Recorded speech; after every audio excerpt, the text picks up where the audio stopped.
আসসালামু আলাইকুম, ওয়েলকাম সবাইকে লতার রসুইতে। শেয়ার করছি নতুন আরও একটি রেসিপি। আজকে আপনাদের সাথে শেয়ার করব রাইস কুকারে কিভাবে ঝরঝরে এবং পারফেক্ট একটা ভুনা খিচুড়ি রান্না করা যায়, সেই রেসিপিটা আজকে আপনাদের সাথে শেয়ার করব। আমি এখানে দেখতে পারছেন চাল এবং ডাল একসাথে মিক্স করা। আমি এখানে মুগের ডাল এবং মসুরির ডাল, সেই সাথে চিনি গুঁড়া পোলাওয়ের চালগুলিকে ভালো করে ধুয়ে আমি 5 মিনিটের মতো চাল এবং ডালগুলিকে ভিজিয়ে রেখেছিলাম। এরপরে একটা স্ট্রেনারে রেখে দিয়েছি। দেখুন পানিগুলো স্ট্রেনারের নিচে পড়ে চালগুলি এবং ডালগুলি একদম ঝরঝরে হয়ে গিয়েছে। আমি এখানে 3 কাপ চাল নিয়েছি এবং 1 কাপ পরিমাণ মসুরির ডাল আর মুগ ডাল মিলে হয়েছে আর কি। আপনারা চাইলে কিন্তু আপনাদের পছন্দ মতো যে কোনো ডাল এখানে ইউজ করতে পারেন। আমি এখানে শুধুমাত্র মসুরের ডাল আর মুগ ডালটাই নিয়েছি। আর মুগ ডালটা কিন্তু আগে আমি একটু শুকনো খোলায় ভেজে নিয়েছিলাম, সরাসরি কাঁচাটা ব্যবহার করিনি। তাহলে চলুন পরবর্তী রান্নায় চলে যাই। তো এই তো আমি রাইস কুকারটা নিয়ে নিয়েছি, আর রাইস কুকারের সুইচটা কিন্তু এখনো অন করিনি। যারা রাইস কুকারে মোটামুটি রান্না করেন তারা কিন্তু সবাই জানেন, কারণ রাইস কুকারটা যখন খালি থাকে সেই সময় কিন্তু এটাকে অন করা যাবে না। তাই আমি প্রথমে এখানে দিয়ে দিচ্ছি তেল। আমি আজকের খিচুড়িটা সরিষার তেলে করব। এখানে আমি প্রথমে সরিষার তেল দিয়ে দিচ্ছি। আমি এখানে বেশ খানিকটা সরিষার তেল দিচ্ছি, মোটামুটি 1/3 কাপের মতো হবে আর কি।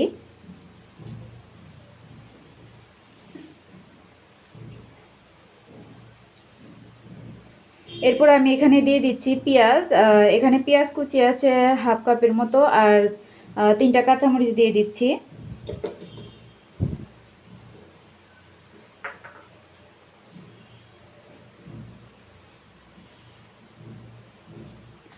আর এই পর্যায়ে আমি এখানে গরম মশলাগুলি অ্যাড করব। এখানে আমি নিয়েছি তেজপাতা, এখানে 3 টুকরো তেজপাতা আছে, নিয়েছি ছোট এলাচ, আর এলাচের মুখটা আমি এভাবে একটু থেতো করে দিয়েছি, এই যে এরকম করে।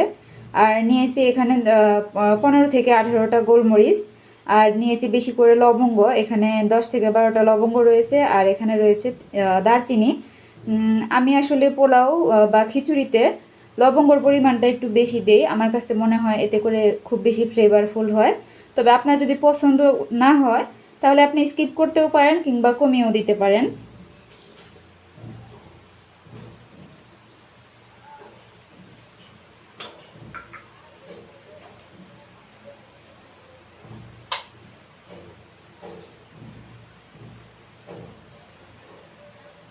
এই পর্যায়ে আমি দিয়ে দিচ্ছি লবণ। আমি পরবর্তীতে আরো লবণ অ্যাড করব। আর এখন আমি রাইস কুকারের সুইচটা অন করে দিলাম, অপেক্ষা করছি এটা গরম হয়ে যাওয়া পর্যন্ত।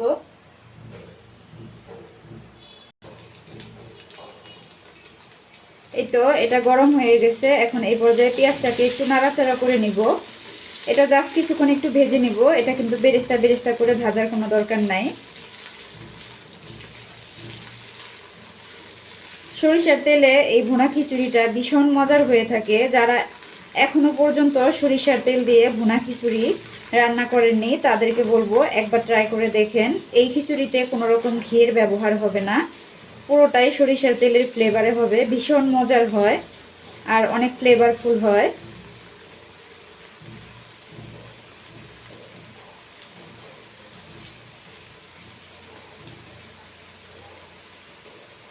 এ পর্যায়ে দিয়ে দিচ্ছি 1 টেবিল চামচের মতো আদা এবং রসুন বাটা।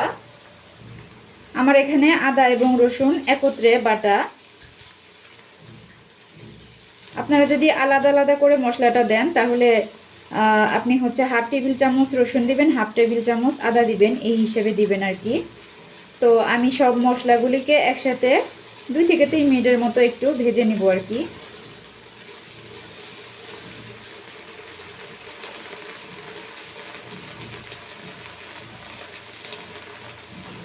এই পর্যায়ে অ্যাড করছি হলুদের গুঁড়া 1 চা চামচ পরিমাণ, আর দিয়ে দিব শুকনো মরিচের গুঁড়া। এখানে শুকনো মরিচের গুঁড়া 1/2 চা চামচ পরিমাণ দিলাম। কেউ যদি খিচুড়িতে শুকনো মরিচ পছন্দ না করেন সেক্ষেত্রে শুকনো মরিচটা বাদ দিয়ে আপনারা কাঁচা মরিচের পরিমাণটা বাড়িয়ে দিবেন। তবে শুকনো মরিচের গুঁড়াটা দিলে কিন্তু কালারটাও সুন্দর আসে, খেতেও ভালো লাগে। সবকিছুকে একটু নেড়ে চেড়ে ভালোভাবে আমি মিশিয়ে নিচ্ছি।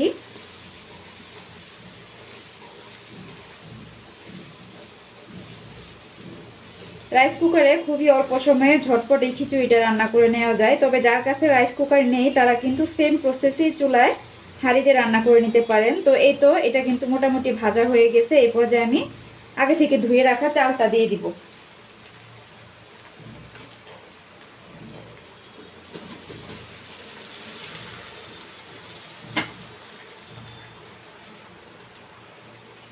এখন চালটাকে আমি খুব ভালো করে মিক্স করে নিব আর কি। আমরা চুলায় যেভাবে চালটাকে ভাজি রাইস কুকারেও ঠিক সেভাবে একটু ভেজে নিব। এখন যেহেতু ঈদের সময় সবার বাসায় কম বেশি গরু মাংস খাসির মাংস থাকবে, একবার ট্রাই করতে পারেন এই খিচুড়িটা। ভীষণ ভালো লাগে গরু মাংস দিয়ে, খাসির মাংস কিংবা মুরগির মাংস দিয়ে খিচুড়িটা কিন্তু খেতে খুব ভালো লাগে। আর বাচ্চারাও কিন্তু পছন্দ করে। খিচুড়িটা একদম ঝরঝরে হয়। আমার আজকের রেসিপিটা যদি ভালো লাগে তাহলে আমার চ্যানেলটাকে অবশ্যই সাবস্ক্রাইব করবেন আর আমার পেজটাকে ফলো দিয়ে রাখবেন। আর যদি একটু বেশি ভালো লাগে তাহলে কিন্তু অবশ্যই ফ্রেন্ডস অ্যান্ড ফ্যামিলির সাথে আমার ভিডিওটা শেয়ার করবেন। আর যদি আপনি অলরেডি কাজটা করে থাকেন তাহলে আপনাকে অসংখ্য ধন্যবাদ। ঠিক আছে, আমি চালটাকে নেড়ে চেড়ে ভালোভাবে ভেজে আবার ফিরে আসছি। এই তো চালটা কিন্তু একদম ভেজে নেওয়া শেষ। দেখুন একদম ঝরঝরে। আর চালটা কিন্তু আগে থেকেই ঝরঝরে ছিল, এখানে কিন্তু কোনো রকম পানি ছিল না, যেহেতু আমি স্ট্রেনারে রেখে দিয়েছিলাম। এখন আমি এখানে পানি অ্যাড করব।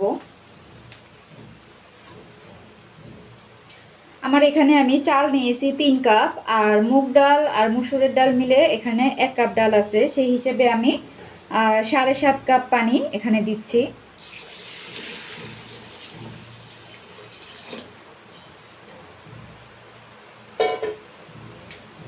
যেহেতু আমি ঝরঝরে খিচুড়িটা করব এই জন্য আমার এই পানিটাই কিন্তু পারফেক্ট।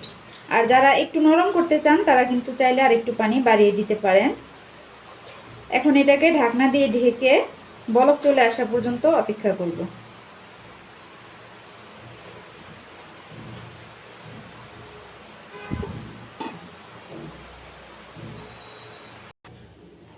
এই তো আমাদের খিচুড়িটাই কিন্তু বলক চলে এসেছে। এই পর্যায়ে আমি একটু নেড়ে চেড়ে উল্টে পাল্টে দিব আর কি।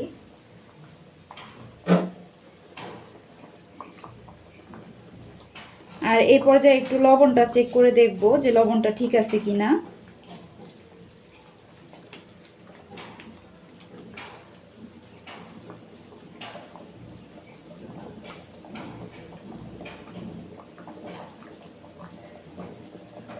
লবণটা অবশ্যই আপনারা আপনাদের স্বাদ মতো দিবেন। আমার কাছে মনে হয়েছে লবণ আরো লাগবে, তো আমি আরো একটু লবণ দিয়ে দিলাম।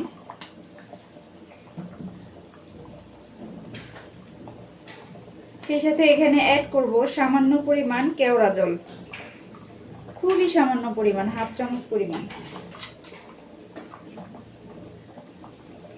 এখন এটাকে ভালো করে নেড়ে চেড়ে মিক্স করে ঢাকনা দিয়ে ঢেকে রেখে দিব। জাস্ট একদম পানিটা যখন গায়ে গায়ে মেখে যাবে সেই সময় ঢাকনাটা খুলে আবার একটু উল্টে পাল্টে দিব।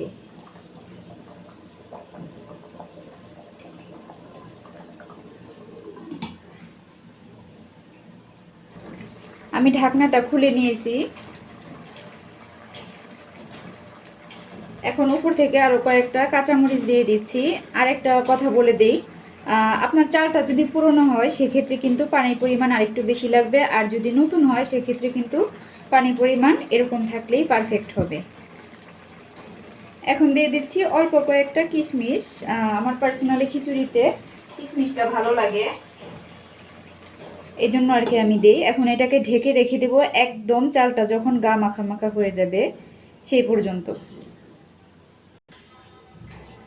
এই তো আবার আমি ঢাকনাটা খুলে নিচ্ছি। দেখুন এটা কিন্তু একদম পানিটা অনেকটাই শুকিয়ে গেছে। এই পর্যায়ে আমি উল্টে পাল্টে দিব।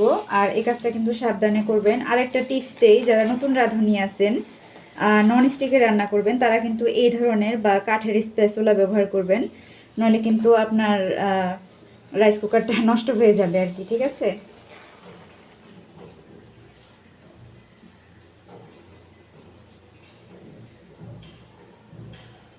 কিছুক্ষণের ভিতরে কিন্তু আমার রাইস কুকারটা অটো অফ হয়ে যাবে। অটো অফ হয়ে গেলে আর কিছুই করার নাই, আপনি জাস্ট ওভাবেই খিচুড়িটাকে দমে রেখে দিবেন, তারপরে এটা সুন্দর একদম পারফেক্টভাবে হয়ে যাবে। আপনি নিশ্চয়ই দেখেই বুঝতে পারছেন আমার খিচুড়িটা এখনই কতটা ঝরঝরে। এটা আরও একটু ঝরঝরে হবে কিছুক্ষণ দমে রাখার পরে। ঠিক আছে, আমি রেখে দিচ্ছি, তারপরে আপনাদেরকে দেখাচ্ছি।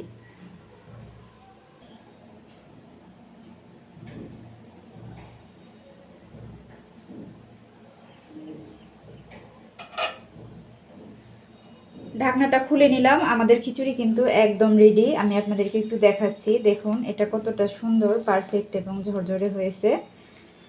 আমার রেসিপিটা ট্রাই করে কিন্তু বাসায় বানাতে পারেন। আমি খুবই সহজভাবে এবং সিম্পল উপায়ে তৈরি করে দেখিয়েছি। আর এটা ভীষণ মজার হয়ে থাকে, সরিষার তেলে রান্না করা, এটা ভীষণ ফ্লেভারফুল হয়ে থাকে। দেখুন এটা কতটা সুন্দর। তো আশা করছি রেসিপিটা আপনাদের ভালো লেগেছে। আমি আর প্লেটিংয়ে গেলাম না, যেহেতু ঈদের সময় রান্নাটা করছি, বুঝতেই পারছেন। ব্যস্ততার কারণে আর প্লেটিং করতে পারলাম না। আশা করি ক্ষমা সুন্দর দৃষ্টিতে দেখবেন। সবাই অনেক বেশি ভালো থাকবেন, সবাই সবার জন্য দোয়া করবেন। আবারও দেখা হবে নতুন কোনো রেসিপি নিয়ে। সেই পর্যন্ত আল্লাহ হাফেজ, আসসালামু আলাইকুম।